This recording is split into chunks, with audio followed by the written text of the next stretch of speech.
Here we go. All right, so I'm going to share my Photoshop.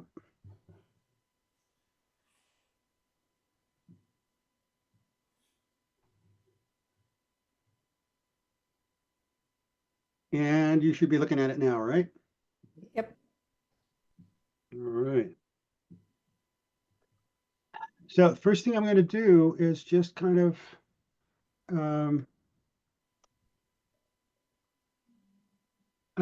go over kind of what we're looking at.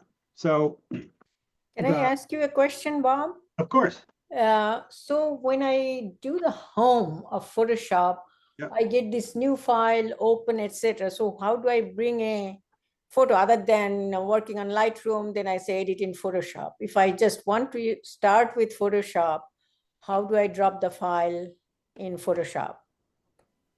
Okay, so what happens? You open Photoshop and you get something like this? Yeah. Okay, so how do you get a file into Photoshop? Are you talking about Lightroom? Lightroom, I know, but if I have some outside photos, suppose I have something on desktop. Okay. So Here is so we're on what they call the home page. yeah. And just for laughs, the way to get back to the page where all the work is done is just by going up to this icon up here on the left, which says PS. All right. So Okay. that's the toggle. That and the home icon are the toggles. But where is my photo? You have all this photo already on the screen. Yeah. So I was going to get to that, but Okay, sorry. Okay. Hey, Steve.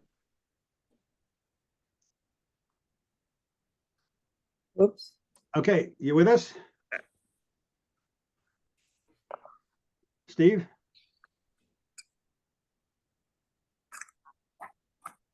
Steve, are you hearing me? I'm hearing you now. Okay, great. All right. So I'm sharing my screen, and the question was asked, how do you get a new file onto Photoshop if it's not coming from Lightroom? So we're on the home page now. You just go to the open, and then find the file you want. Yep. Select it and hit open. Okay. It's that easy, Okay. right? Yeah, and it always goes to the last folder in which you opened the file. Exactly. So if you have it on the desktop, but you've been using photos or something, you have to select it. Right. More to the point, when you save a file, it's going to save to the last folder you're using, and that could be something entirely different.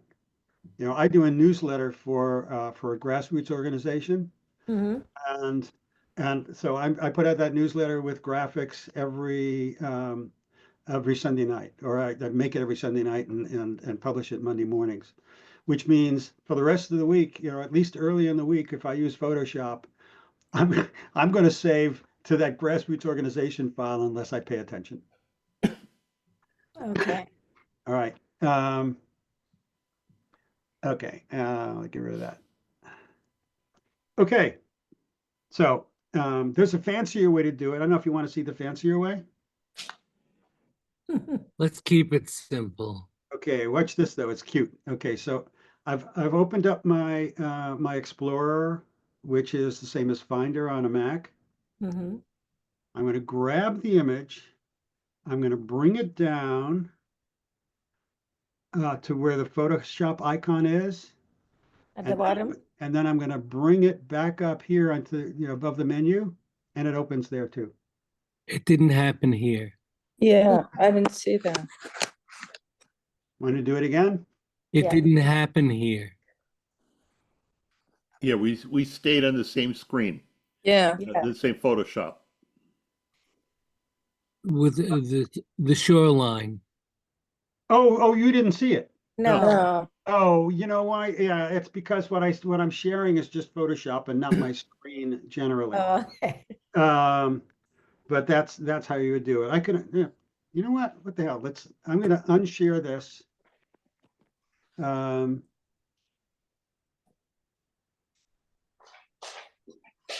Come on, where is it? Okay, I'm gonna stop that share and share my screen. And then I should be able to do that for you. So now you're still looking at Photoshop, Mhm. but now you're probably seeing things around the edges too, right? Yes. Right. Okay. So I'm going to go to Explorer. I'm going to grab that same file. Yeah. Can you see Explorer now? Yeah. Yeah. Mm-hmm. Grab that file. I'm going to bring it down to the bottom of the page to where the Photoshop icon is. Ah, Ah. And then I'm going to bring it up into Photoshop. Notice that I'm not putting it on top of the image that's there. If I brought it in and and released the mouse on top of the image that was already there, then it would have become another layer in the same image. Ah. okay. So that's handy too. Which you, well, Okay. All right. So here's what we're looking at. We're looking at we're looking at something that has kind of three major components. There's the canvas, so-called, which is where your image is. And so the analogy is like it's like a painter's easel. That's where you're going to do your work. So that's the canvas. That's this. Okay. And then we have tools like the paintbrush and all of those goobers. And that's off here. And that's what all these icons off on the left are. And then there's panels over here. And what you're looking at now is I've got two panels. I've got two panels here. I've got a layers panel. I don't see where. Pardon? I don't see where your layers panel is. Can you see my What's that? blue cursor running around? Yeah. That's the layers panel. There's only one layer in the panel right now, Oh, okay. Okay. right? And up here, you see it says layers, Ah, okay. right? Okay. And then I also have a properties panel. So this workspace is actually very simple, but for the most part, that's all I ever really need to be there in the workspace. Does your workspace look different? Looks the same. Okay. Then I'm not going to take you through how to change the workspace to put other stuff that you may want or not want in it, but I will show you where to go to do that. Up here at the top on the top menu bar, there is a tag called Window. And under that tag is a thing called Workspace. And there are different kinds of setups that you can have, and you can even customize your own. But just for the heck of it, I'm going to go to what Photoshop calls the default. It's called Essentials. And you'll see that the panel section on the right on my screen has changed. Mhm. All right. There's stuff in there that you will either never or hardly ever use. So it's just cluttering up the thing and getting in the way, which is why I would totally suggest that you go to Core Tools and use that. Okay. But if you're happy with the workspace you have, no problem. Could you go to Core Tools again? Yeah, I'm going to go Oh, to it's gonna get there. Window, Workspace, Core Tools. Do you see it? I see Core Tools. But I see Arrange. Yes, you see a whole range. Just go ahead and click on Core Tools.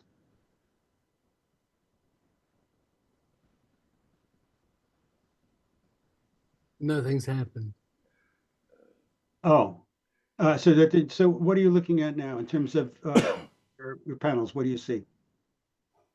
I see two columns, one headed Arrange with Workplace underneath it. No, all the way on the right. All the way on the right? Yeah, you see it, you see a layers panel, Yeah, oh, yes, yes, yes. and then do you see properties above that highlighted? All the way at the top of that. Yes, yes, yes. Okay, so you're in core tools, that's fine. Oh, okay. Yeah, So get out of the oh, you just got out of the columns. yeah, Okay. yeah, that was just how to select it. We'll come back to that. There's a whole lot of stuff in there. Um, but so the most common panel you're going to be using is layers, and then in conjunction with layers and some adjustments, you're going to be using properties. Um, let me just show you what layers are about really quickly. So here's a picture that I call swarm. I don't think I sent this to you. But let's look at what it is. Um, here's the original layer, or at least one layer. There's a bunch of Okay. pictures. I was waiting for it to get dark and for the moon to rise, and out in front of the statue. And while I was there were some helicopters, and I thought I would take some pictures of them. Um, I didn't wind up using any of them because my shutter speed wasn't fast enough, and all the helicopters are blurry.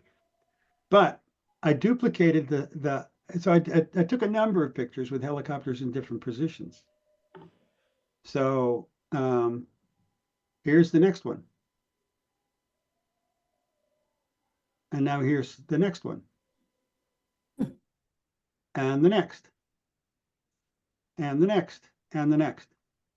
So now what I'm going to next, but you notice if you look in the layers panel, you'll see that all of the layers except the bottom one have layer masks, and they're mostly black.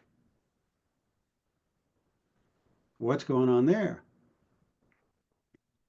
Well, if I make all those other layers but one not visible, notice how I do that? Just there's a little eye next to each layer, Right. and I can use that to make the layer visible or not. So I'm going to toggle all of them off except one of them. And what do you see? You see a helicopter and blank. Why is that? It's because the mask that's associated with this layer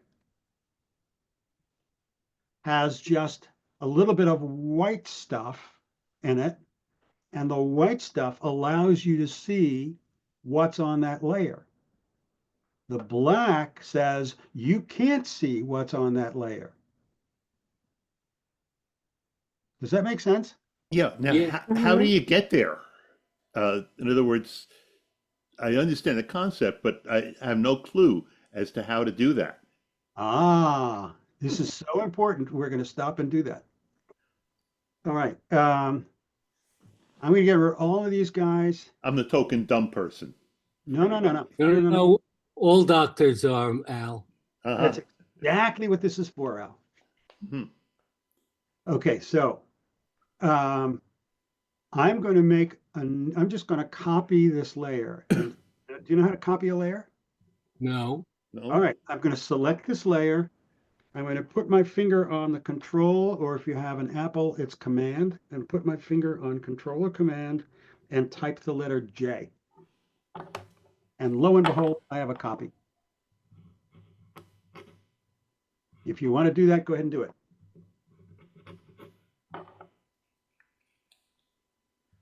And let me know when you're ready. Wait, Oh, actually, no, you don't have this image. So, No. all right, okay. All right, so now the next thing we need a mask. So if you look down at the bottom of the layers panel, you'll see some icons. And one of those icons is a rectangle with a black dot in it. And that signifies kind of an emblem for a mask where the white is what you see and the black dot is what you don't see.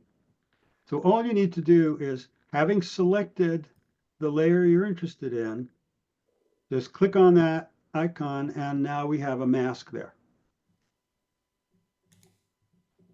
Nothing changed though, right? Correct. All right, but now I'm going to take a brush, which is over here.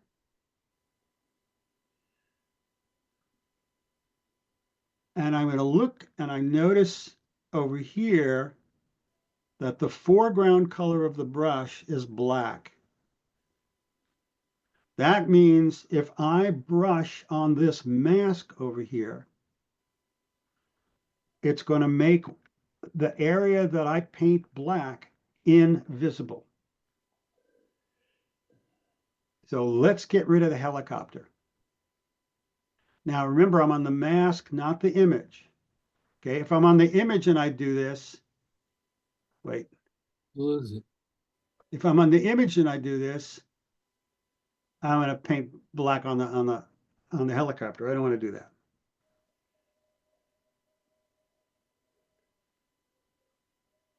But if I'm on the mask when I do this, can you see that I'm on the mask now? Yeah. Where's my brush?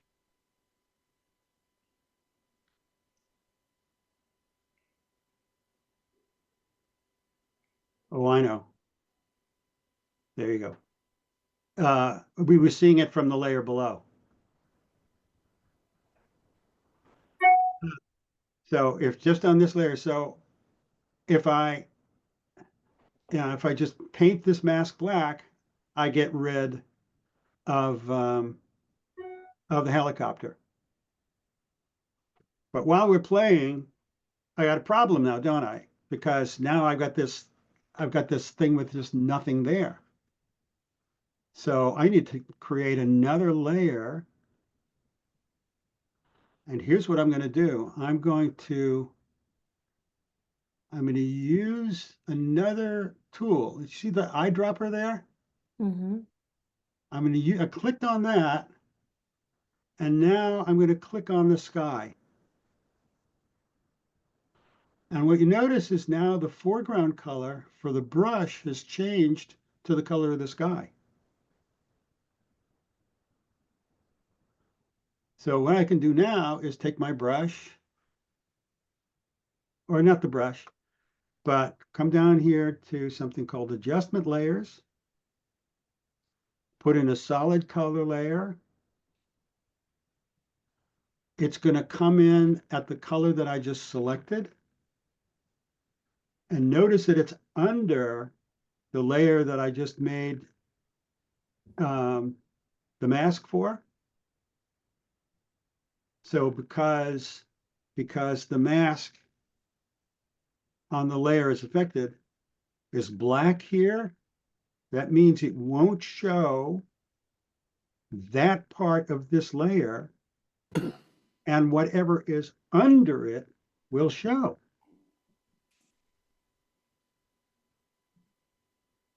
So this solid color layer is now showing, but because it's the same color as everything else, you can't notice it. But watch what happens if I change the color. Right? Mm. So with that mask, whatever is below the black part on this mask will show up in the image.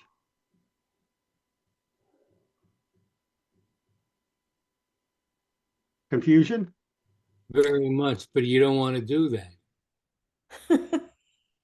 Well, no, actually, I do something like that fairly often.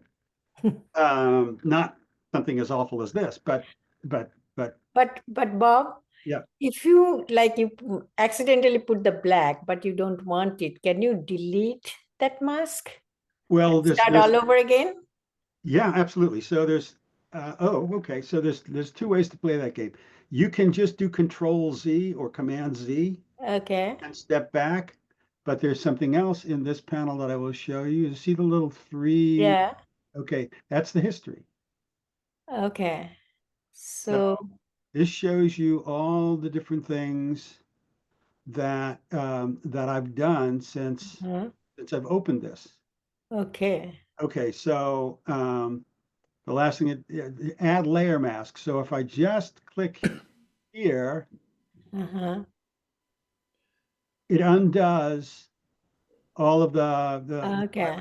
things I did before. We can go back to there.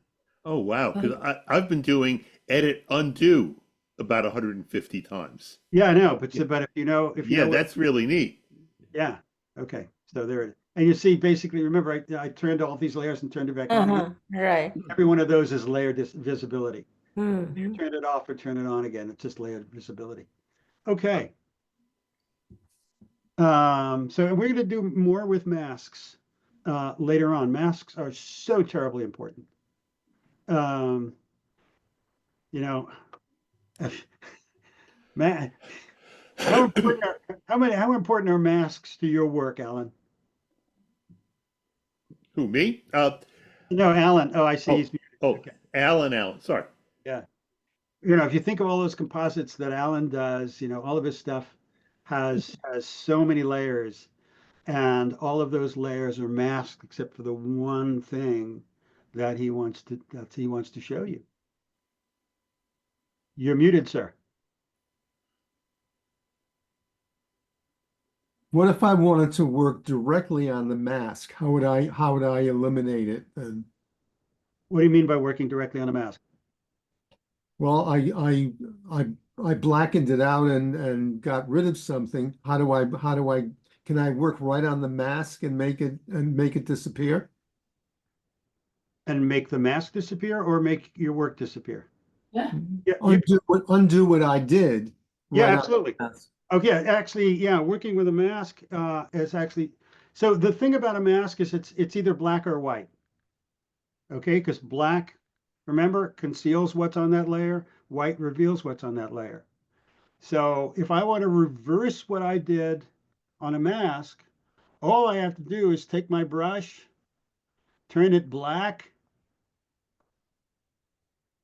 and paint again. Ah,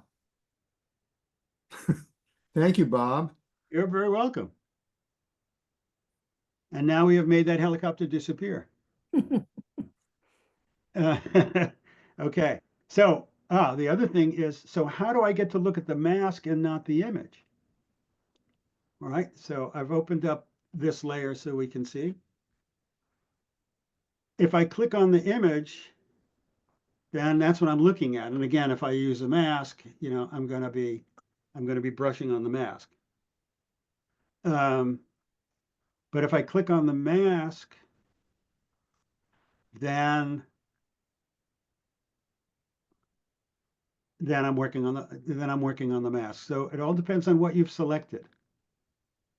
And if you want to look at the mask and not the image, press the Alt or Option key and click on the mask. Mm. And now you're looking directly at the mask.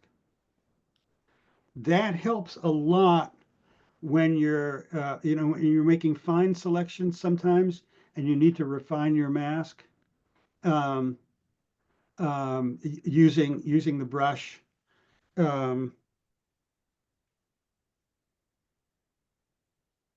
um, it helps sometimes to to look at the mask, and then go back and look at the image and back and forth. So Bob, I have a question here. Yeah. What if I just wanted to turn off the mask without getting rid of anything there? Okay. That was I wasn't going to share that today, but it's easy. Just select the mask, push down the Shift key, and click on the mask. Very good. All right, you see it? And now you have a nice, beautiful red X in that mask. So you know the mask exists, but you're not looking at it. And how is that different from clicking on that eyeball? Because sometimes if you click on the Well, no, eye, yeah, it, all I've done here is look at the helicopter on the right. mhm. All I've done here is gotten rid of the mask. I Right. haven't gotten rid of the image, Okay. right? So clicking on the eyeball gets rid of the image on that layer. I mean, it doesn't get rid of it, but it makes it so you can't see it. All right. Bob, Okay. Bob, this might sound like a stupid question, but can you explain why we're using masks instead of working on the picture? That is such a wonderful question. Have you ever, Considering we have a history, so if you, or Command Z, but anyway, go ahead. now, have you ever heard the term non-destructive? Yeah, yeah. So working with masks and different layers is non-destructive. And what that means is that if you try to do all of this editing on the initial layer and you know, on the fifth or sixth thing you did, you screwed up, there's really no good way to go back. Sometimes even the history won't help you there. Couldn't you just get rid of the layer that you're working on? Like, Yeah, but if the layer you're working on happens to be the one that has most of the information you want, what are you going to do? This way, the worst that'll happen is whatever you messed up on that one layer, that's easy enough to fix. If you really have to go back to the, you know, depending on what you've done, sometimes you have to go back to the original image and start all over again. You don't want to do that. So non-destructive is definitely the way to go, and using layers with masks is just um, um, well, it's a safer thing to do. But also it gives you once you start working with it, it gives you a lot more versatility in editing than you would have in other ways. But that's not within the scope of today. mhm. Okay. All right. So I started out talking about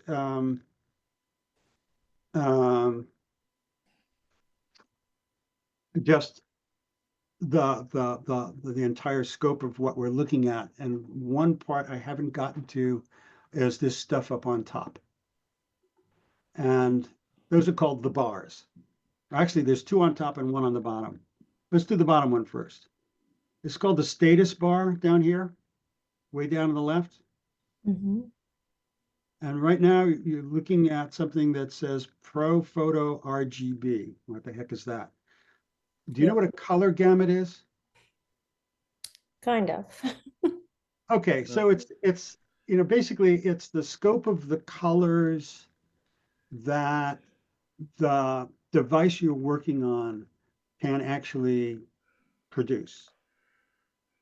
So you can think of it as, you know, the full spectrum range.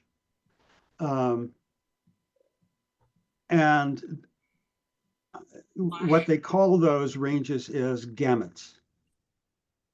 Um, and it turns out that there are gamuts of somewhat different sizes.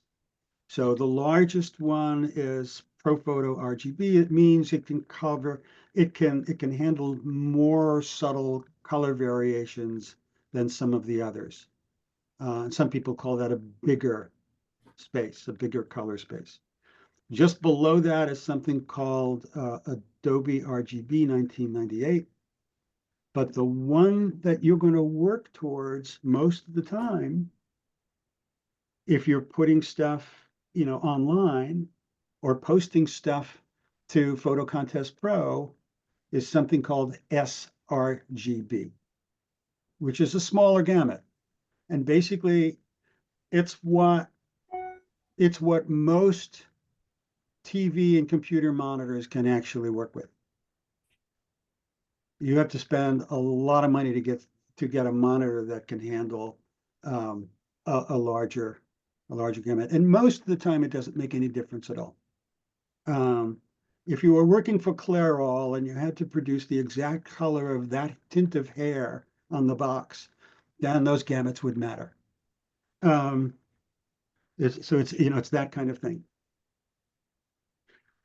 So it's usually good to work in either Adobe RGB or ProPhoto RGB or Adobe RGB 1998.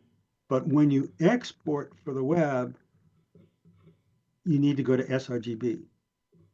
And that wasn't where that is in my outline, but let's do that now since we're talking about it. Okay, so I'm in ProPhoto RGB, and I want to send this out as JPEG. So I go to File, Export, Export As. And I click on that.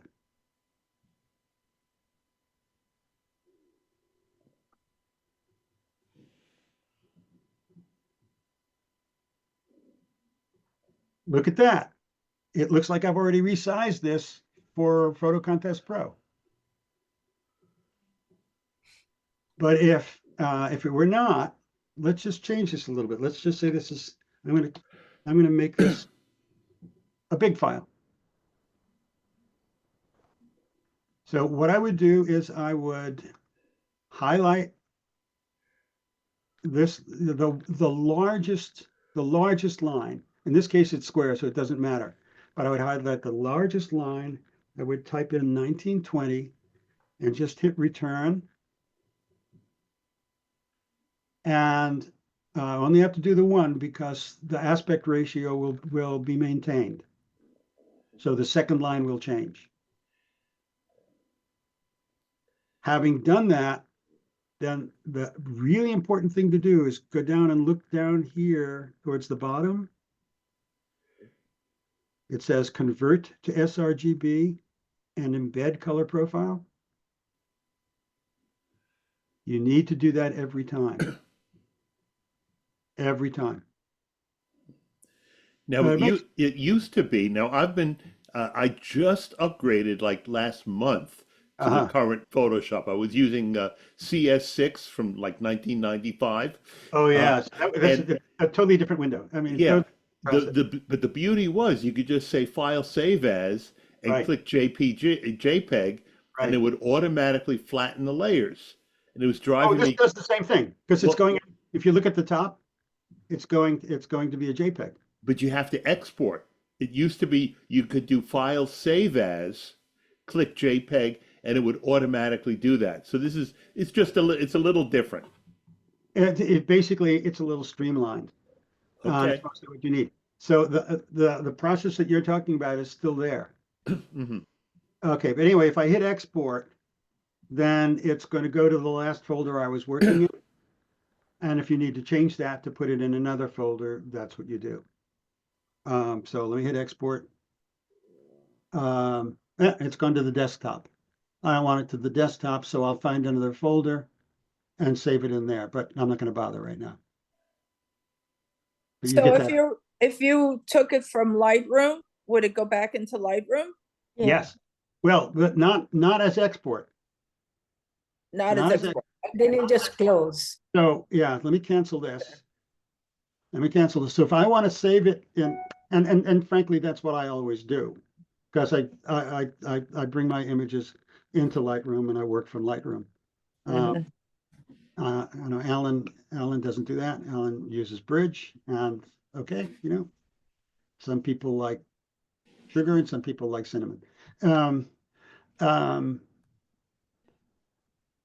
so to put it back in Lightroom, all you do is Control S, Command or Control S, save, and it goes there. Okay. All right. Does it also save it in the Control S? It'll also save in Photoshop with that command. It'll save it in whatever, if you're coming from Lightroom, it'll save in whatever format you sent it from Lightroom in. Will you be talking about So if you want to save a Photoshop document and your image came from Lightroom as a DNG, Yes.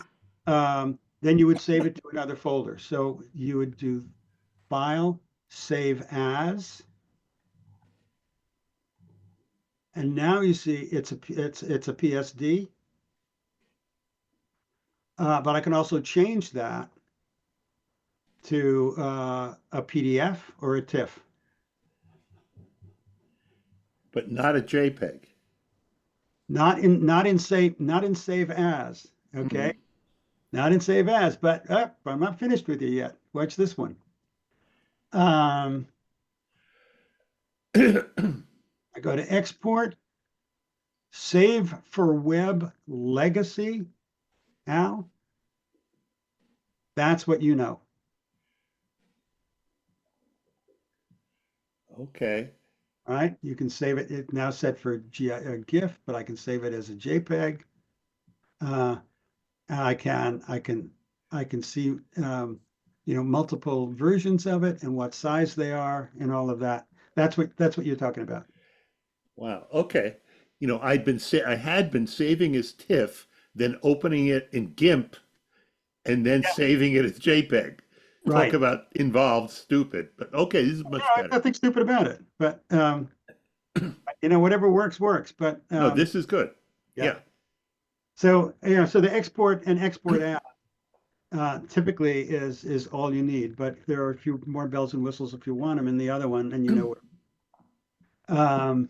I can't think of the last time I used it. Bob, Bob? Yes. Oh, sorry. Go ahead, Alan. I have a question, Bob. What if I wanted to change my workspace from Photo to Adobe RGB? Very good question. Okay. Again, it's not within the scope of what I was planning, but it's beautiful. So you would go to Edit, Convert to Profile.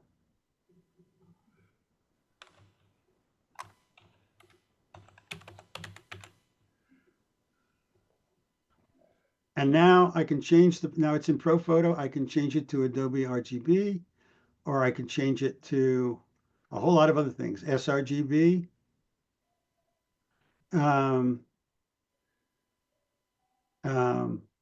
If I'm printing, I would change it to one of these.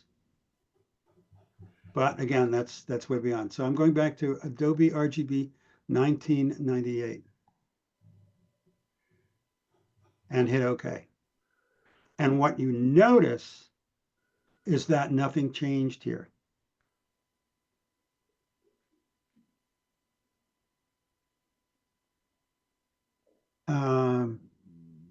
You go to color, That's what you were Go to talking color. about, that it doesn't make a lot of difference. Bob, if you go to color, you can change the profile. Under edit, go to color. Yeah, Go down to color. Yeah. Settings, color settings. Yeah. And now you can change it at the top there. yeah, but that's going to be your default setting for everything you open. That's what you can do. That's what you have to do. Yeah. Yeah, if you want to. Okay, but what I'm saying is if you want to change a particular image, you use convert. Yeah, but if you wanted to change your whole profile, your Right. whole working profile, that's where you do it. Right.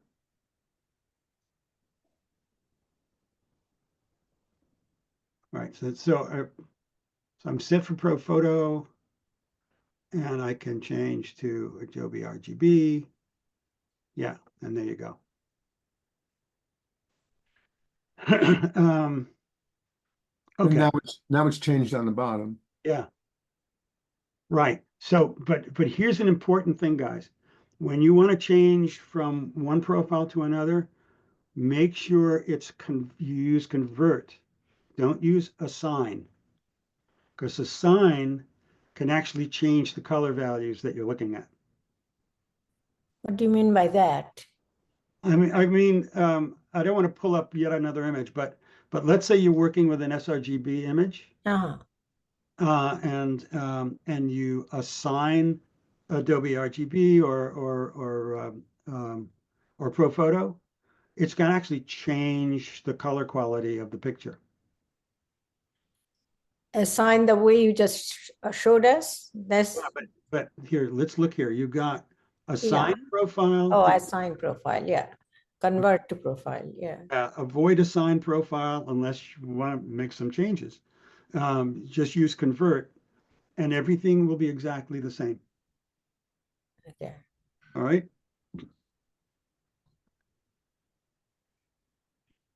Okay, let's see, where was I? Oh, we're looking at the bars. So the topmost bar is menu bar. Oh, I'm sorry. Let me just do a couple of other things down here. So the two things you're most going to look at is the document size and the color profile. You're really hardly going to look at anything else. But document size is interesting too. If you look down here, you see 129.4 meg, 129.4 meg on both sides of the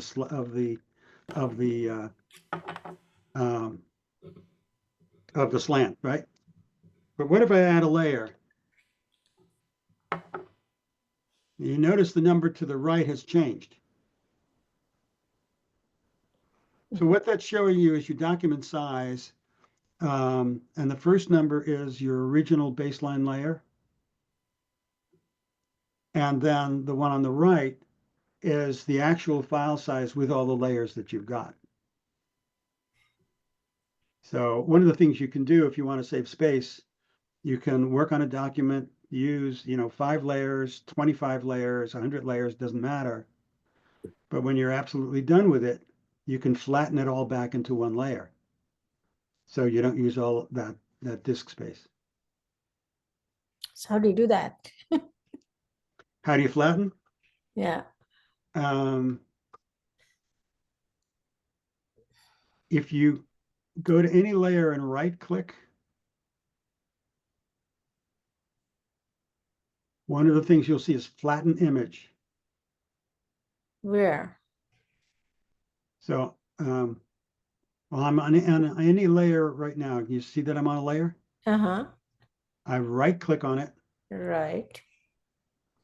and up here it says flatten image. Okay.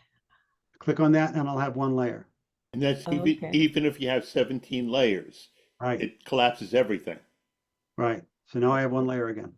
And that's irreversible? That's irreversible, Mhm. which means I don't do it. Okay. I just buy more disk space. hmm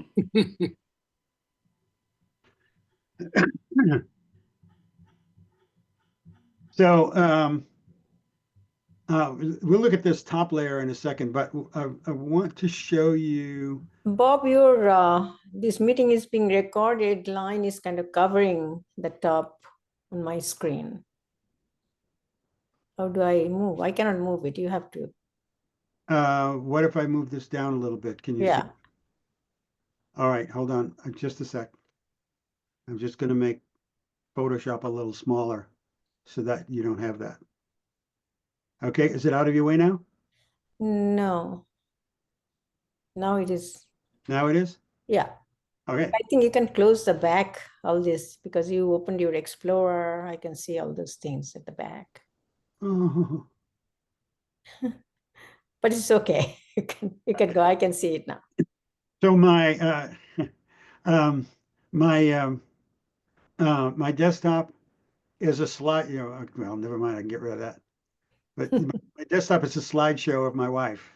Okay. Oh, okay. So that keeps on going. Every 30 seconds, that's going to change.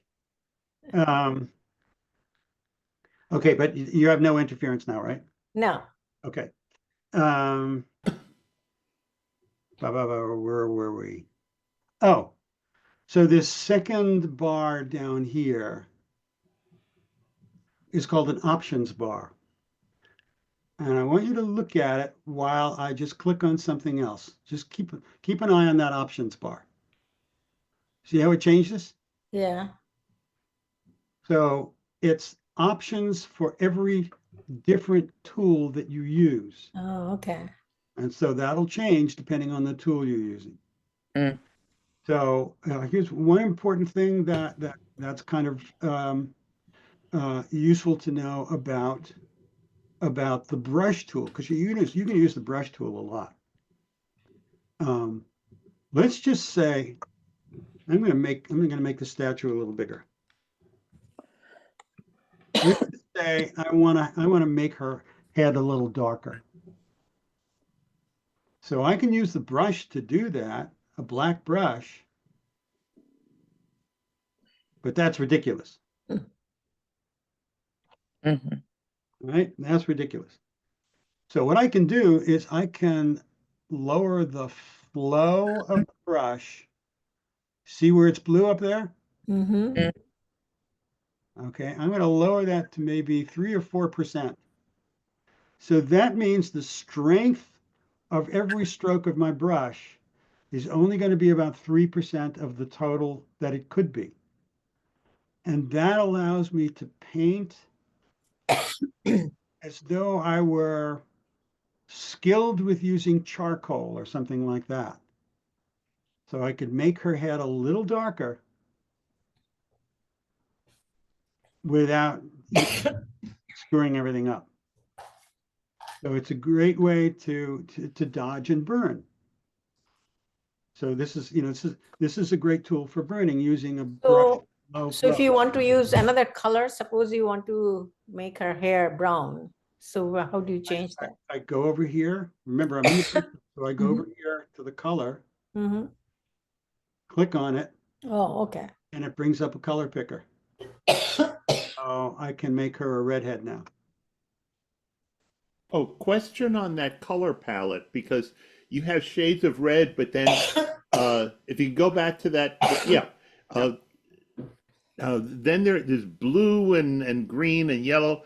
How do you select which palette? Do you click on it Okay, so on the bar? the way this is working right now, you notice that the H over here is selected. Mm-hmm. That stands for hue. So the hue is in this bar here. Mm-hmm. I can change the hue just by running up and down the bar. Ah, okay. And what I'm changing in the big square is saturation and brightness. Ah, 30 years and I never knew that. Thank you. You don't spend enough time on YouTube. Uh-huh. Okay. All right. So Bob, I have a question. Yeah. When you painted the head black Yeah. on the Statue of Liberty, Right. is that permanent? Well, it is because I'm working right on the layer. So how would you do without, how would you get that so it isn't permanent? I think that's an excellent question. So let me just do a couple of controls. Well, I'll go into history and get rid of the brush, get rid of all the brushes. Okay, so now we're back to there. So here's what I can do. I can make a new layer. And again, this is kind of out of the scope, but bear with me. I made a new layer. Now I can probably actually write on that layer. Let's see. Yeah, that works. So I'm just drawing right on the new layer. And if I hide the layer and toggle it, you can see what you've done. Does that make sense? Can you see it? Yep. Yeah.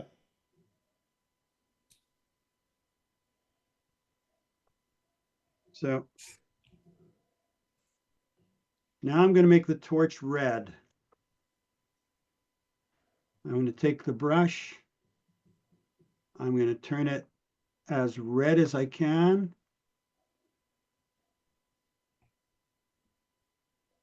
I'm going to, now here's another thing that I wasn't going to show, but it's so useful to show. I'm going to select the torch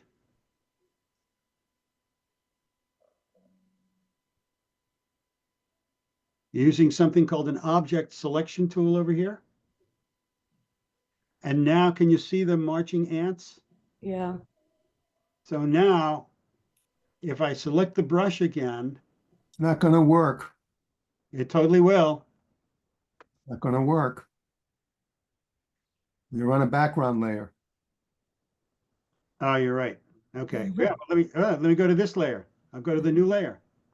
Now it'll work. Yeah. Okay. Here's more masterclass stuff. That looks awful, right? Doesn't that look awful? Looks great. Yeah, right. But what if I change the blending mode from normal to color?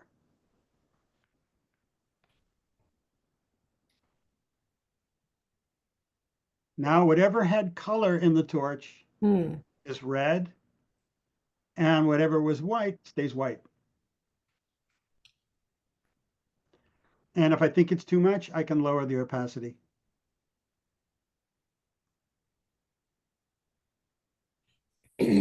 So Bob, Yeah. you can't work on a background layer, right? No, but you can unlock a background layer. See this? You see, there's the background layer. And you Yeah. see that little lock thing? Yep. Click on that, and it becomes layer 0. A safer way to play, guys, a safer way to play is to take your background layer. I'm going to turn this back into a background layer, I think. I have to do that from here.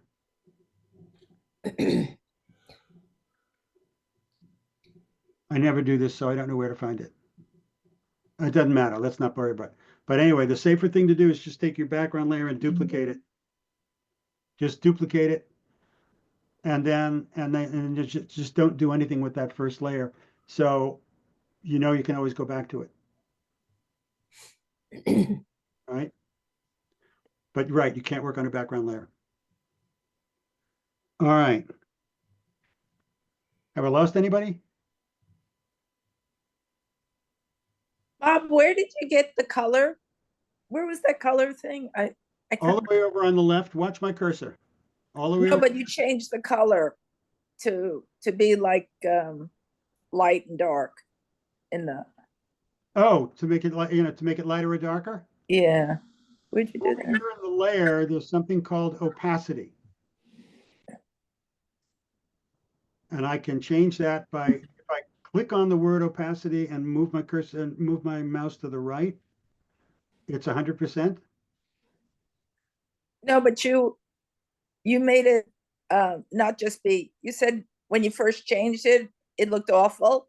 And then you pressed something else and then it looked, Oh, there's something called blending modes. oh, it's under color. Okay. Well, here's the thing. This is the normal blending mode. Yeah. And so that's solid color. Yeah.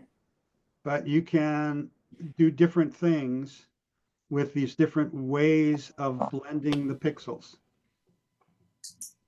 And color is a way to just affect the color, but not the brightness. Yeah. The blending mode is under kind. Those are the blending mode. If you look at the layer panel, Yeah. above all the layers, there's a box. You see there's the word kind. Yeah. Yeah. Okay, yeah, you're never going to do it with that. But under that, there's a way to select the blending modes. Normally it'll say Oh, normal there. Okay.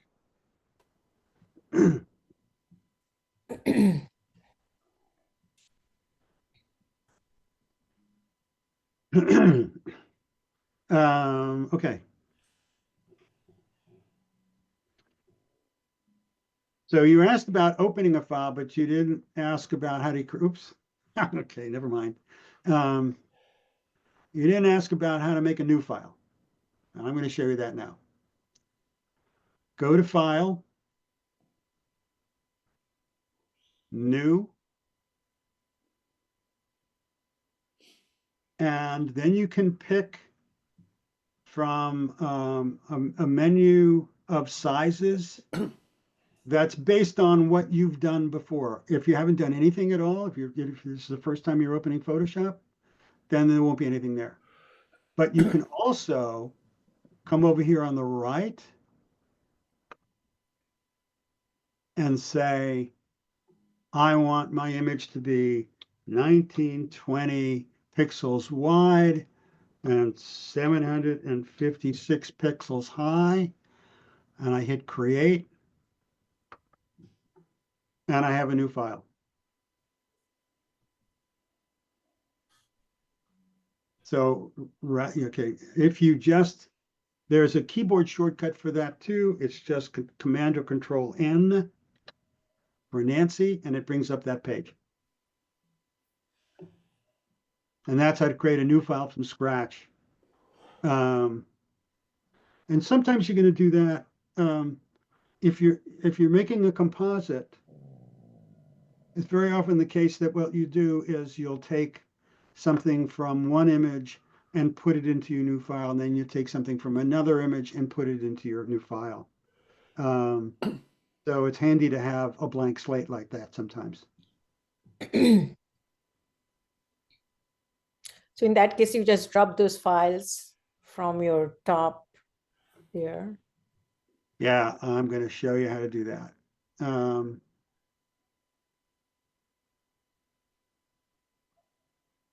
So here's a picture of a little Italian village.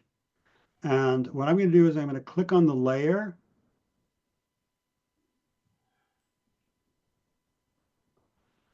And now the file I want to put this layer into is the one called Untitled. So I'm going to grab this layer. I'm going to bring it to where it says Untitled. And you see now the new file comes up. Mm-hmm. I'm going to keep my mouse clicked. I'm going to keep pressing my mouse. Put that layer somewhere in this image. Mm-hmm. And now it's a new layer in the same image. Mm. All right. Mm-hmm. Okay. All right. This is another thing I was going to cover later, but we're already here. So, all right. So now I got this thing in here, but it's too damn big. How do we deal with that? Command or Control T for transform. And sometimes you have to make the screen smaller so you can see it. Notice that there is a bounding box around the new layer. So if I grab a corner, I can make it smaller and make it fit Oh, okay. my image. And if I want to, notice that if I bring my cursor kind of outside the bounding box, it becomes a Mhm. curved arrow. Yeah. I can rotate it. That's a crazy way to do this image, but you know, it's another thing you can do.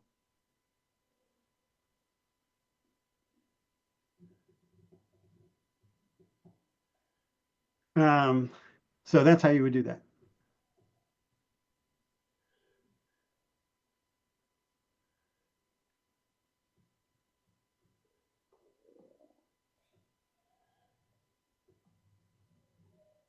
Okay. Anybody interested in the text tool at this point? Yeah, I use it occasionally. Yeah. Okay. Sure. So I'm actually going to make a new image again, so it's easier to see. So the text tool is over here, and happily it starts with T, so you know that it's there. Just click on it, and what do you see in your options bar? You see the font, you see the style of font, in this case bold. You see how many points it is, how large it is. You see that it's justified to the left, and you see that the type is going to be red.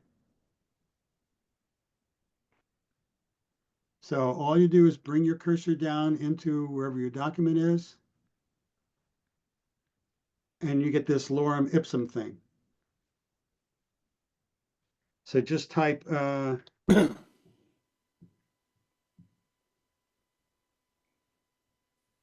oops, yeah, didn't mean to do that.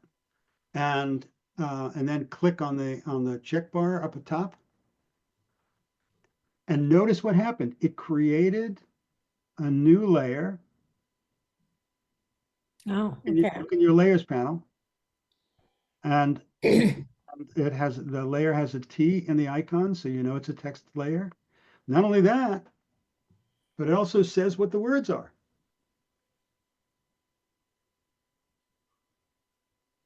So let's say, you know what? I think I want it bigger. So with that layer selected, Control or Command T is transform. We just saw using transform before. And we get the bounding box. And what I'm going to do now is a kind of a shortcut. I want the thing to get bigger, but I want to maintain the aspect ratio. And I want it to get bigger right from the middle. I want the middle of it to be where it is now. So I'm going to hold down the Alt key and notice that it gets bigger from the middle. Then I can grab it from anywhere and move it around. You see those lines there are telling me now it's vertically centered, and now it's horizontally centered. And if I want, you know, I can make a propeller out of it.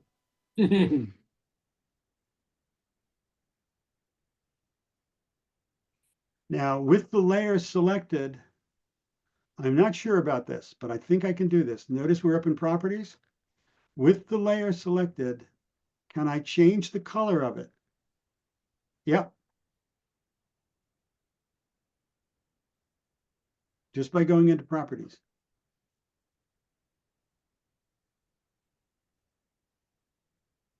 Okay. Yeah, I have a question. Yeah. Is when you say you can transform with some keyboard shortcut, if I cannot remember those keyboard shortcuts, where do I find all those commands? Edit, Okay. transform. Okay. And then there's all kinds of transforms again. Okay. Okay. Actually, for this, you probably want to go to free transform, Okay. but there's different kinds of transforms as well. So I can go to warp. Now you can also change the size by going up on the strip and just changing the font size, right? Yes, you can. Yeah. Yes, you can. You can also move it. Let's say you don't want it where it is. There's another tool I was going to show you. It's called the Move tool. The little top one, yeah. It's the top one. You can, for most of the time, unless you're actually typing, if you just hit the letter V, it'll get selected, but you can always come up here and you can see it's the 4 arrows. So that's the Move tool. So having selected that and making sure that my layer is selected, I can grab it and move it anywhere I want. Mhm.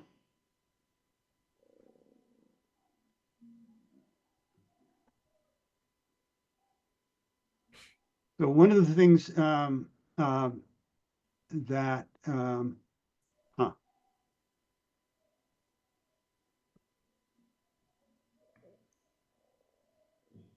one of the things that I like to do when I'm working with text, I can go to the edge where the ruler is and bring in some guides. So everything lines up. And you can do that, you know, vertically, oops, and horizontally. Hmm. And that helps a lot. At least you know, with my eye and rickety hand, it helps a lot. So those things are rulers, that line. Yeah. Okay. Now look at your screen. Do you have these numbers on the side? Yeah. Yeah. Okay. If you don't, if you go to Window, oh, I'm sorry, no. If you go to View, Show, or no, yeah, View Rulers, Hmm. it'll show up. And again, the Okay. keyboard shortcut for that is Control R. And if you want to hide them, Control H hides them. Hmm. Okay. moving along. Okay. Now I want to show you one of the most wonderful recent innovations to Photoshop. It's called the Remove tool. In the interest of doing things non-destructively, always, always, always create a new layer. Just a blank layer. And work in the blank layer when you're using the Remove tool. I'll select the Remove tool. It looks like a Band-Aid with a couple of stars.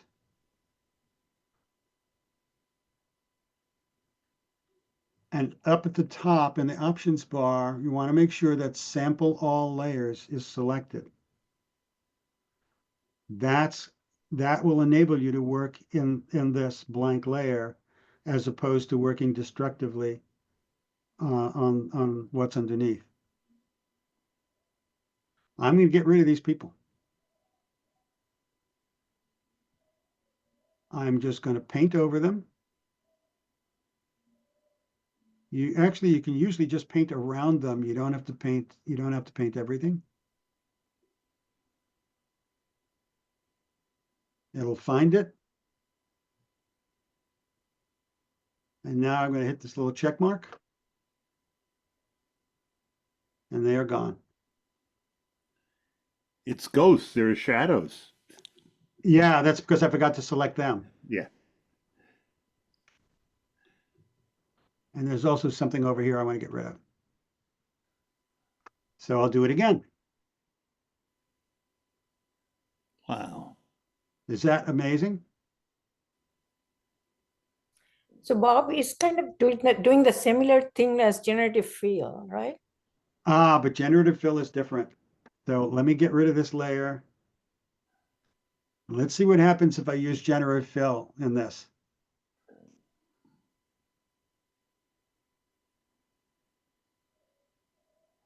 How did you bring it on that thing? I'm going to use the lasso to select. Oops. Let me redo that because I want to remember to get the shadow.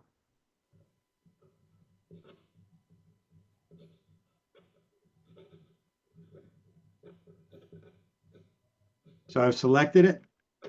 I'm going to hit generative fill. And now I'm not going to say anything. I'm just going to hit the word generate over there.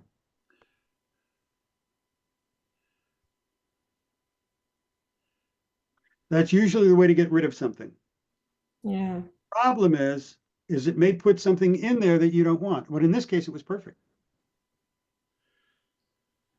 But here's the next choice. Almost the same. Notice that it changed the buildings and added a person back there. Here's the third choice. Yeah. Yeah. Decide which one you like. Yeah. So for relatively, I mean, people worked really nicely on those people, and they took up a fair amount of the image.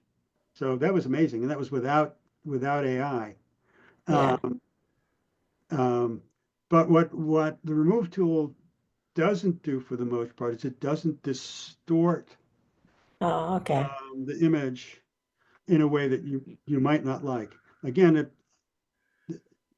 a lot depends on just what kind of images Photoshop trained these tools on.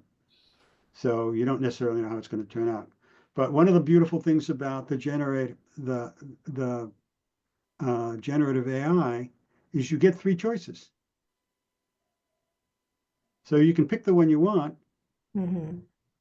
and then just delete the ones you don't want, and that saves space.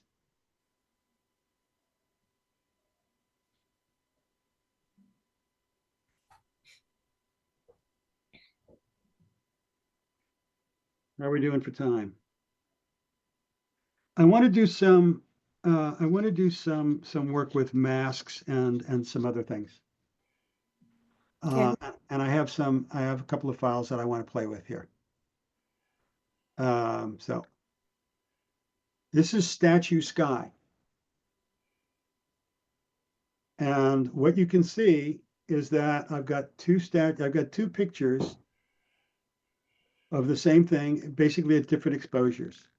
Mm-hmm. You notice though that they're in different positions, and that's because it was handheld. Okay. So I need to line, I want to work with these. And what I really want to do is I want to take that sky and use that as opposed to the brighter one. Mm-hmm. I want to keep the brighter statue and building. Okay. So far, so good? Yep.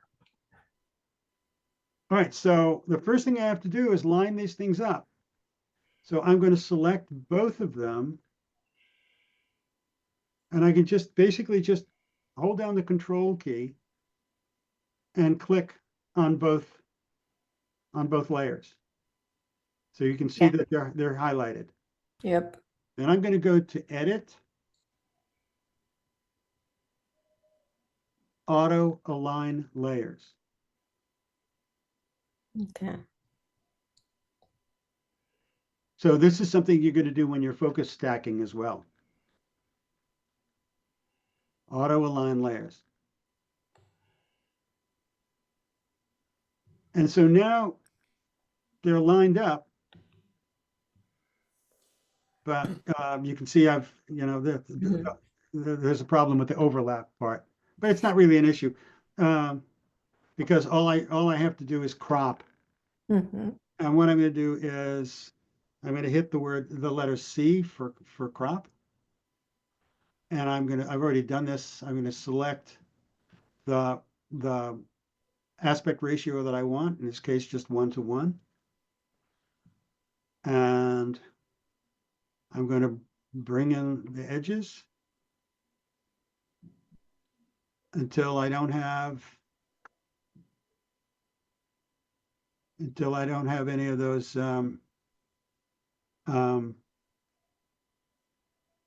those transparent places. And then I'll just hit enter.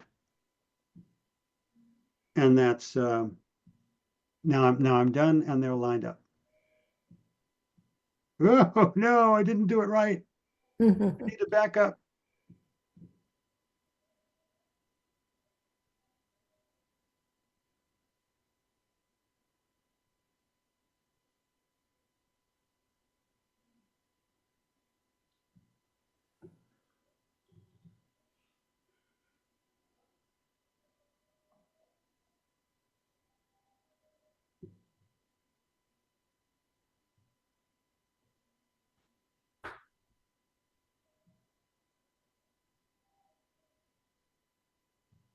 I think that's right.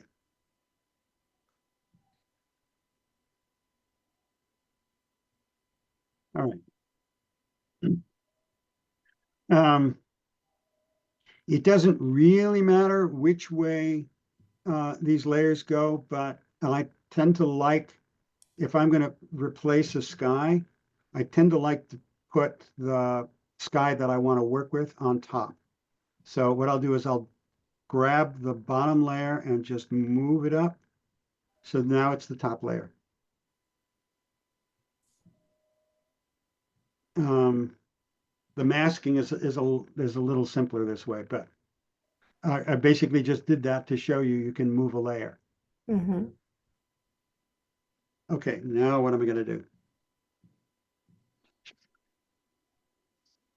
I'm going to select the top layer. I'm going to go to select sky. And you can see the marching ants around it, right? Mm-hmm. Now remember, now if I put a mask on this layer, the parts that's selected is going to be white, and the part that's not selected is going to be black.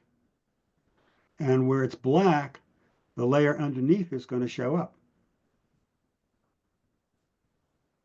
So now I have the darker sky and the lighter statue and building. Hmm.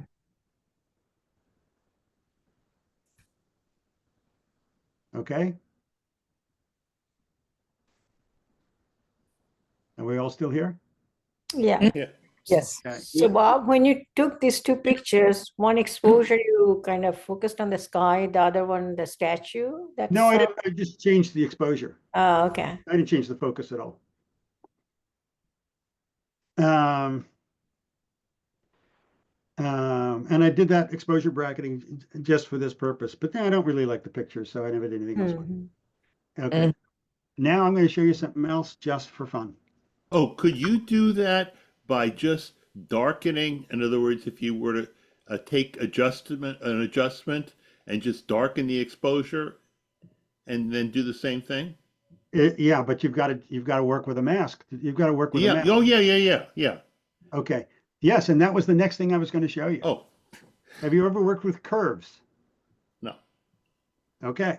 I'm going to show you why masks are so powerful and why um, and another thing called curves is really nice. So one of the adjustment layers, so called, is called curves, and you can do pretty much everything with curves. Although there's you should pardon the expression, a learning curve to using curves.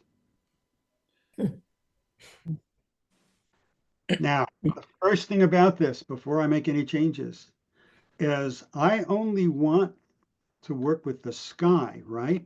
Bob, can you move our faces in some different areas to your left, maybe? Because it's covering the curve. I cannot see the curve. It's Oh, sorry. on the right to the Are we good there? no. No, Oh. I can see the No, I cannot see the curve because yeah.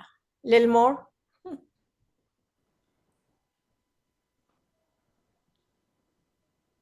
Yeah. Okay. You know what? Wait a minute. I'm just I think you can change that.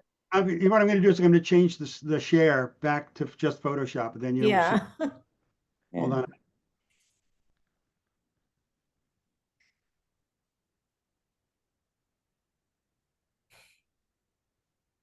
There, that should be unhindered.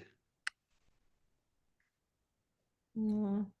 Our faces are still covering the right side of my screen. Moni, can't you make that smaller? How do I make it So, smaller? Monica, if you go to the Yeah. top right of your screen, Yeah. it says View, right? Not Yeah. on Photoshop, but on your screen. On your Yeah. screen. Yeah. Yeah. on Yeah. your Zoom screen. Yeah. Yeah. All right. So, Yeah. Show participants. no, you don't want to show participants. What you want to do is click on that and Change your view. yeah, and just change your view, and you can take the smallest possible view. Huh. I don't know how to do that. I just get it under view, show participants, show chat. That's all. No, you don't want any of that. So you should see some icons. There's like Yeah. there might be a grid, and then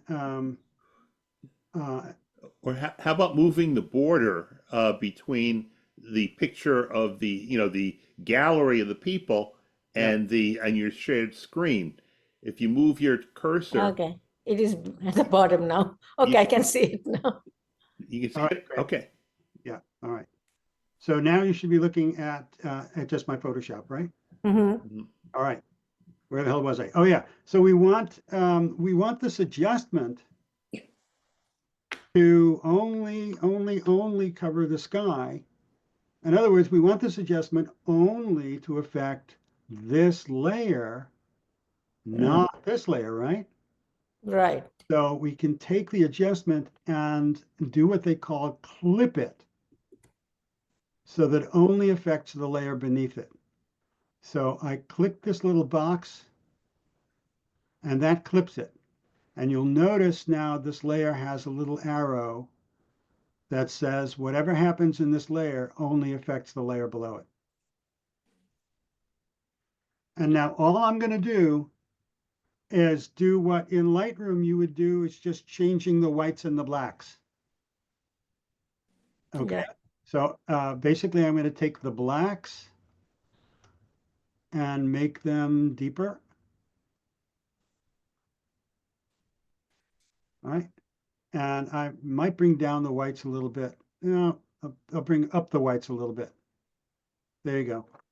And so I don't. This is not a work of art, so I don't really care. But the point is I've made a little adjustment on a clipping on an adjustment layer that's clipped to the layer below, so it only affects the sky. Notice it's not affecting the building and the statue. Yeah. Can you go over that again? I was too busy moving the people. Yeah. Okay. So, okay, so Open the curve. the first thing I did was I had the two layers, Mm-hmm.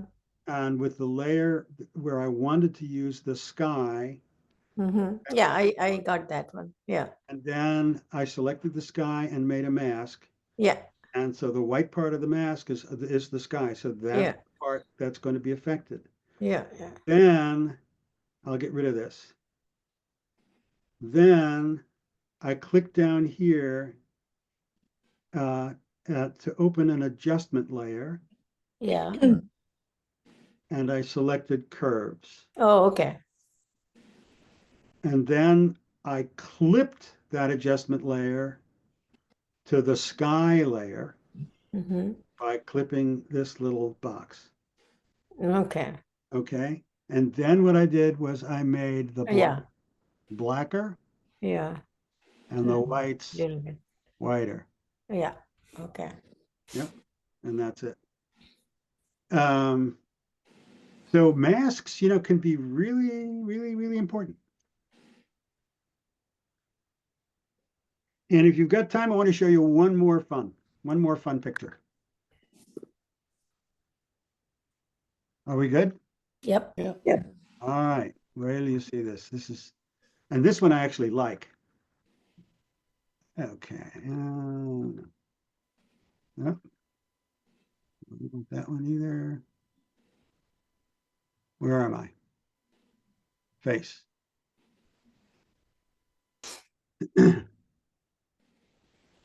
Oh, let me just show you something else. So sometimes when you're coming out of one image where you were cropping, and then you go into another image, you're still in the crop tool, and Mm-hmm. you know what? You can make mistakes that way. So I almost always, when I start up, I almost always hit the H key. That's the hand, and the hand is used to manipulate an image one way or another, but you can't do any harm with it.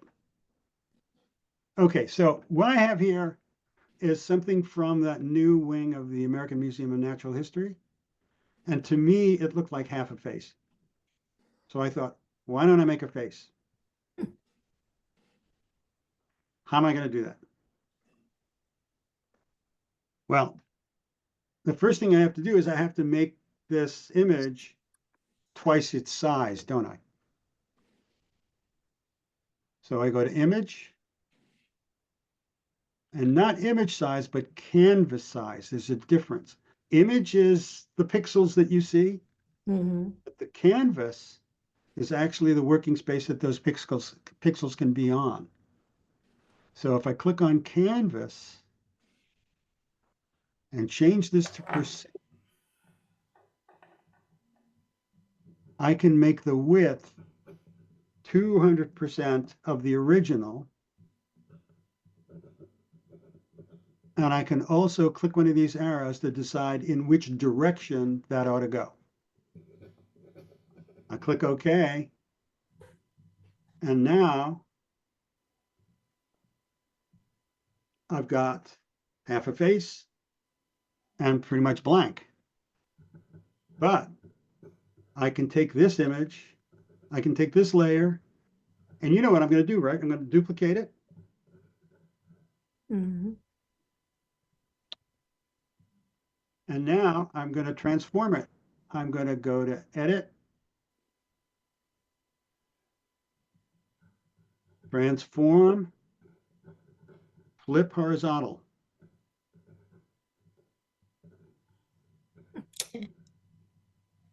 Now you know what I'm going to do next, right?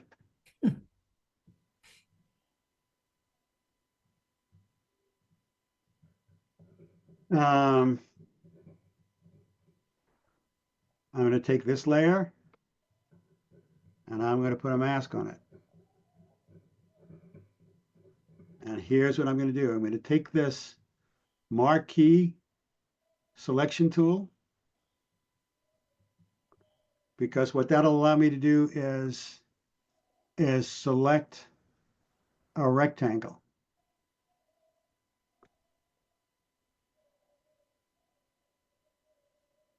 And now I've got a rectangle selected. I've got the I've got the mask selected. I'm going to go up here,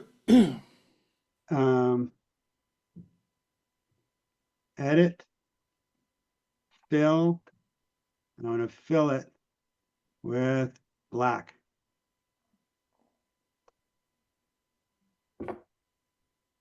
And I have my face. That's really cute. You can see it needs a little bit of work. I've got to get rid of that little line in there and a little bit up there, but that's really easy. I'll just do this and fill it with black.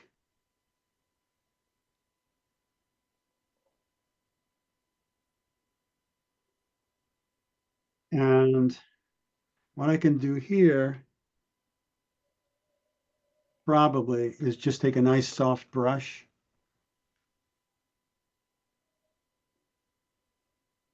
Make sure it's black. Oops, wrong way.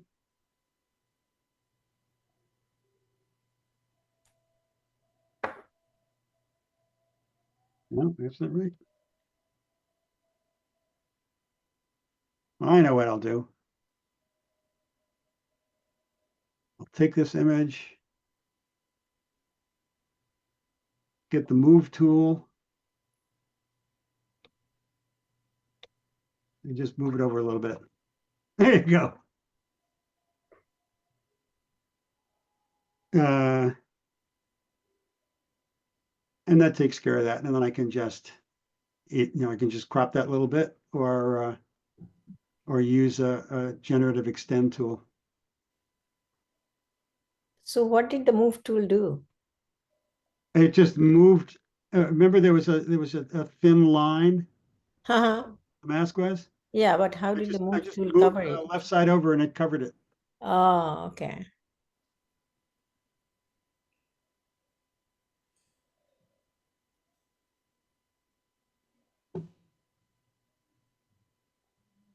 No.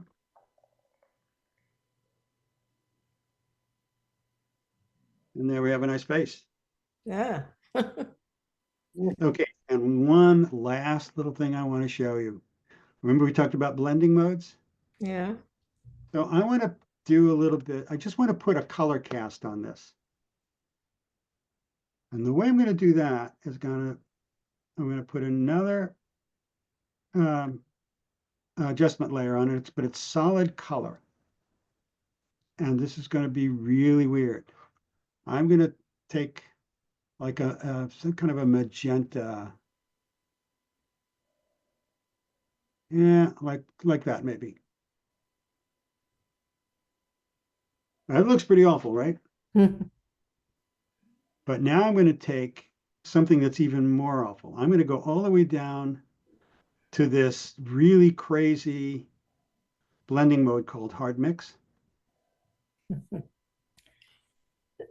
But I'm going to go, so remember we talked about opacity before? Yeah. But if we go to fill with the with these special blending modes,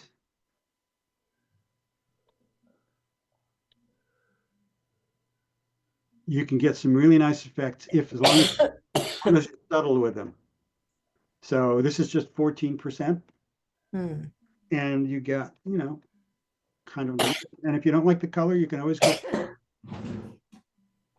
back and you can, you can see it as you're working. So maybe I like that a little better.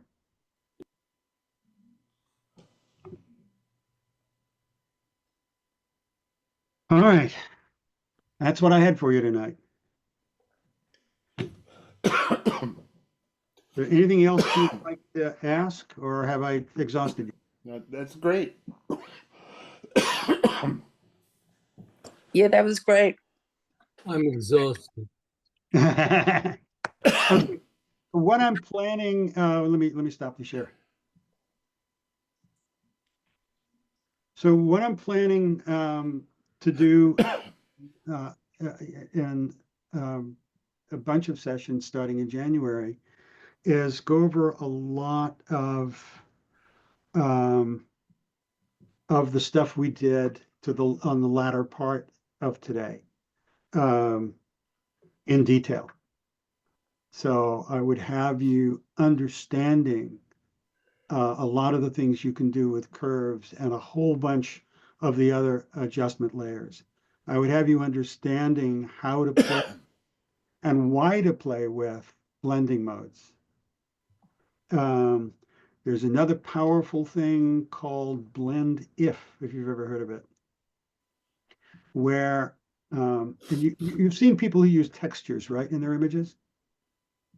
So very often they will use a blend if with this. So they'll put a texture on top of an image, but they really only want the dark stuff to show in the image, or maybe they only want to show the light stuff. And there's a way to, with a slider, there's a way to pick just how much of the texture you want to show over and above the image. And then beyond that, if there's some stuff if there's texture, let's say you've got texture, but it's over a face, parts of the face that you don't want any texture on, well, that's what the mask is for. So we'll do stuff like that in a lot more detail, but it'll all be oriented around here's an image that I want, and it's a problem to solve in terms of how do I get there. So let's solve the problem, you know, given the tools that we know now and that we can learn more about. Great. All right. And when we're done, you will still not be Photoshop experts, but you will not have Be that. afraid of. Yeah. Exactly. You'll have that thing. I'm going to tell you a story. Hmm. When I went to work as a program director for a graduate program in New Paltz, I was tasked with creating a system for managing student data so that our department would do all the clerical work that the national organization had been doing for each and every student to certify them as certified speech pathologists. I had to figure that out, and I didn't know squat about any of that, but I had a year to do it, and I knew I was going to be needing Excel. And I knew how to put stuff in cells in Excel and add and multiplying that junk. But after classes, I would go back to my office. It was at night. Nobody come in, ask me to put out a fire. Nobody, the phone wasn't going to ring. I had a few hours, and I would look at this damn screen with Excel, and I would say, there has to be a way to do this. And that's how I learned Excel. And it works exactly the same way with Photoshop. If you want to do something, there's a way to do it in this amazing, amazing, amazing program. But you have to figure out how to problem solve. And so you need kind of the basic tools to begin with.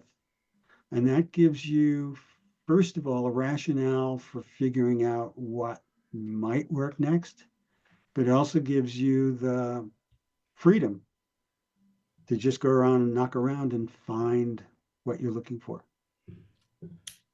And that's where I hope to leave you at the end of.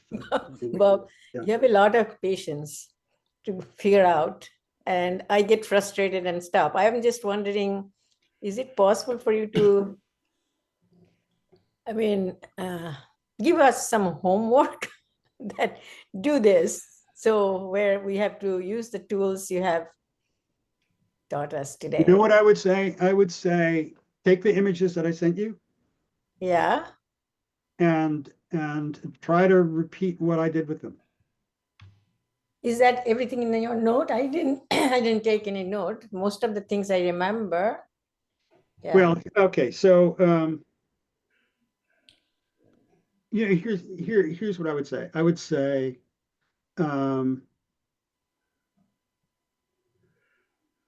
yeah, I would say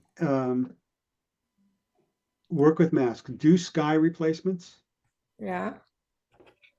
with masks. So the way that the way to do that is like I said, you wanna take two layers with two different Yeah. exposures.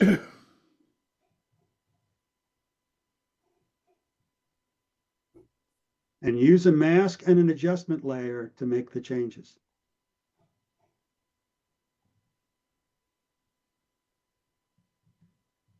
Okay. The other thing you can do is just literally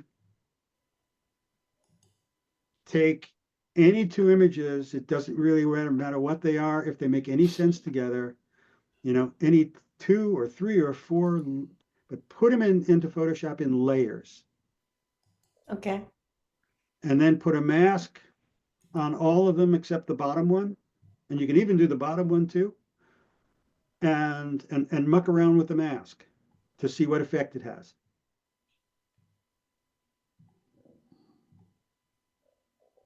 So get familiar with using masks. You're going to be using a black and white brush on the mask. Get comfortable with what a mask will do.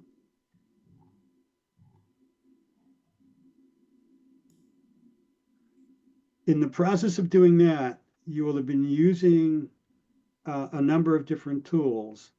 And so there'll be a kind of a sense of incidental learning for you Yeah. that will pay off. Okay. So that's all the homework I want to give you. Okay. Thanks. Be Okay. comfortable- Very much. Be comfortable and happy with what a mask can do for you. Great. All right. Thank you. So If you want to- when's the next session? I have not scheduled it yet, but it's probably going to be January. Let me look here. Yeah, because I'll block that out now. Okay. So it's also not. It's not on the event calendar. Give me a day or two for that. Hold on, I'm going to Sorry, make. Bob Volin was giving his Photoshop course, and All right. So I think we're going to stick with Thursdays, and the first one will be January 9th. January 9th. Okay. At 7:30 or 7? Would you prefer 7 or 7:30, guys? 7:30 is better. 7:30. Yeah. All right, 7:30 will be. And what I'm thinking right now is we might go as far as the 13th of February. That's fine. Yeah. Fine. You said 13th or 15th? 13th. Again, all 13th. Thursdays. Okay. We're starting on 9th or 13th. What did you say? Starting on the 9th and presumably it'll be different things. We're going to be adjustment layers. We're going to be doing blending modes. We're going to be doing a whole different number of things Okay. and focusing on them. So this may go as we're going to start on the 9th. I really haven't decided exactly how many sessions we're going to have. It'll depend on how fast the first few go. Yeah. But it can go as late as February 13th. Mm-hmm. Yeah. Now, Now, are you going to use a new a Zoom address, or can you use the it's same gonna be one? the same address. Same address makes it easy. Yeah. So basically, the way we've got addresses set up on the club is there's an address for regular meetings, there's an address for mentoring, and there's a separate address for board meetings. Ah. So, and if you have a Zoom account, that's I have recurring meetings, and that's what those are.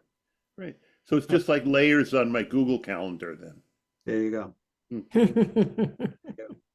So yeah, this link will work for that. Right. The way it's set up now is all you have to do is open it at 7:30. There's Mhm. no pre-registration or anything like that. But Once this goes on the event, calendar, please, please, please register for it. Mhm. Mhm. All right. Alan, I'm so curious. Was there anything new in this for you? Well, I'm trying to learn how to do this myself. I mean, to teach the thing. Ah, Um, I learned a lot from, the way you went ahead with it. And, that's basically what I was trying to learn. so okay, so as one educator to another, what you should know is that we quickly deviated from the order in which I planned to do things because people had questions. They were good questions, and they were mostly within the scope of what I wanted to do anyway. So we jumped around a lot, and it didn't matter. So as I've often said, if you understand going in what it is you want to accomplish, then people can't really throw you curves. It's important though, when I was learning, I was watching videos on LinkedIn, Yeah, and that's how I learned. But what was really important for me was to stop the video at one point and do the thing that was being shown, right. because doing it helped to get it into my head. If you don't do it, you forget it. Yeah, so that's a problem with a live demonstration. Yeah, No, I know, but I know, and I don't know how you can figure out a way to do that. But Well, um, Monica's question, yeah, was very poignant because she wanted to know how to go ahead with this and get it into her brain by testing it out. exactly. yeah. So actually, there is something you can do. I'm going to be posting this and sending you guys the link. I'm going to be so. In fact, let me stop recording now.